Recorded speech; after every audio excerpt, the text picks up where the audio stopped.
Captain Benjamin Sisko is an exemplary judge of character, and he has explained why Tom Paris should be Star Trek's next captain.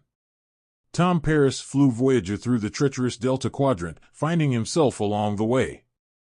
Tom Paris's arc in the Star Trek universe has taken him from one extreme to the next, and in Star Trek number 25, Sisko makes the case for Paris becoming a captain one day. Star Trek number 25 was written by Jackson Lansing and Colin Kelly and drawn by Liana Kangas. During an attack by Species 8472, Sisko is knocked unconscious, and Tom Paris, being the most senior officer on the bridge, must take command. Thanks to some brilliant, out-of-the-box thinking on his part, Paris is able to lead the Theseus to safety. After regaining consciousness, Sisko praises Paris' actions, saying he took a violent situation and produced a scientific outcome. Sisko then explains what Paris did was Starfleet Captaincy 101. Tom Paris' Star Trek story, explained. Tom Paris has been vital on both television and in the comics. Tom Paris was crucial to Voyager's 7-year trek across the Delta Quadrant and, likewise, he has proven essential to the Theseus mission. Paris signed on to pilot the Theseus, under the command of Benjamin Sisko. Originally dispatched by Starfleet to learn who was slaughtering the universe's gods, the Theseus has since helped negotiate peace with the brutal Tsinkethi as well as survive the destruction of the universe at Lor's hands. Tom Paris played important roles in these missions, all while balancing being a family man.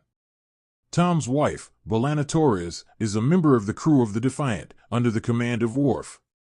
Tom's latest assignment continues his incredible personal journey through the Star Trek universe. When fans first met Tom Paris, he was serving time in a Federation penal colony for his actions as a member of the Maquis. Captain Janeway sprung Paris from prison in exchange for his help bringing in his former comrades. Paris agrees, but the mission went awry when Voyager was pulled by the alien entity known as the Caretaker to the Delta Quadrant, 75,000 light-years from home. During the trip home, Tom came into his own, as both an officer and a human being. While on the Theseus, Tom Paris has seen sights that rival anything he saw in the Delta Quadrant. Tom Paris has handled it all well, proving he is what it takes to be a leader.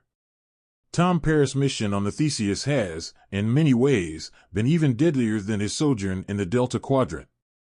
Since signing on, Tom has faced not only the aforementioned Tsinkethi, but also a violent Klingon uprising during Day of Blood.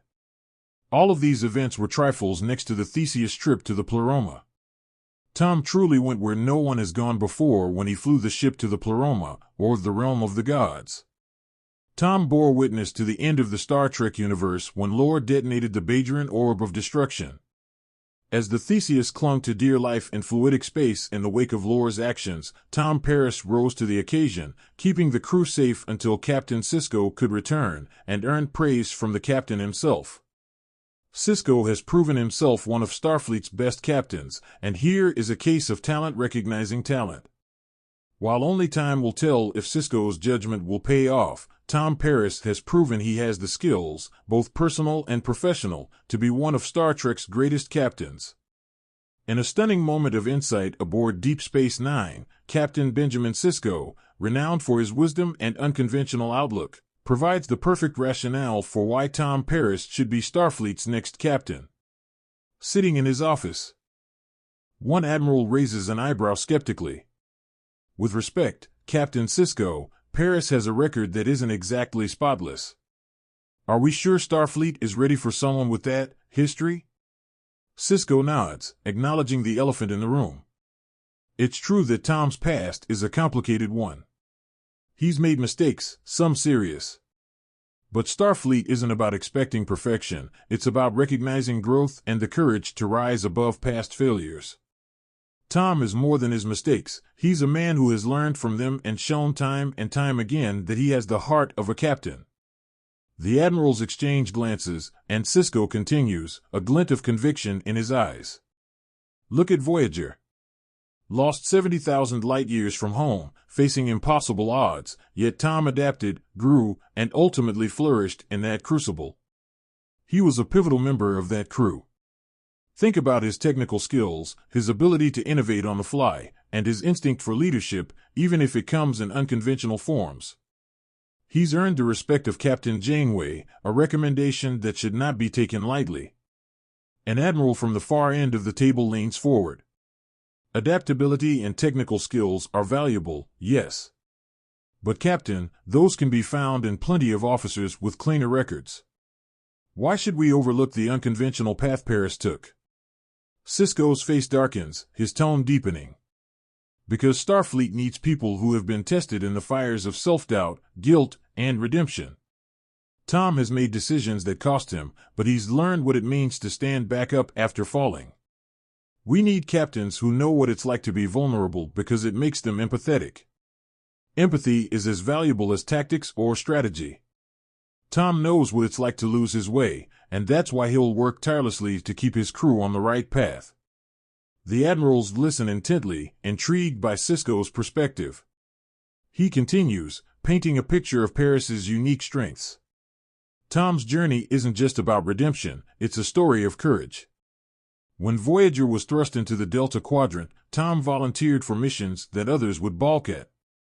Time and again, he put himself on the line for his crew and Starfleet. He's gone beyond duty, showing loyalty and tenacity, even when he's had to question his own worth. We need captains who are as loyal to their crew as they are to the Federation. Sisko leans back, looking each admiral in the eye. Tom also understands the beauty of exploration, of venturing into the unknown, because he's lived it. He didn't just survive in the Delta Quadrant, he thrived. And in a universe filled with uncertainty, Starfleet needs leaders who see opportunity, not fear, when they encounter the unknown. We need someone who embraces exploration with a childlike wonder, and Tom, for all his flaws, has never lost that. Another admiral raises her hand, her expression thoughtful. Captain Sisko, you've painted a compelling portrait of Tom Paris. But what about discipline? Many young officers see him as a renegade. Will he be able to earn the respect and adherence of his crew, especially those who don't understand his past? Sisko smiles, nodding at the astute question. Admiral, I believe Tom will surprise them, just as he surprised all of us over the years. When given the responsibility, he has shown maturity and unwavering dedication. Yes, he's a renegade by nature, but renegades often see what others can't. They don't give up easily. And, most importantly, Tom is a man of his word. He's someone who's earned the trust of those who doubted him. When push comes to shove, I trust Tom Paris to make the right decision, even when it's not easy.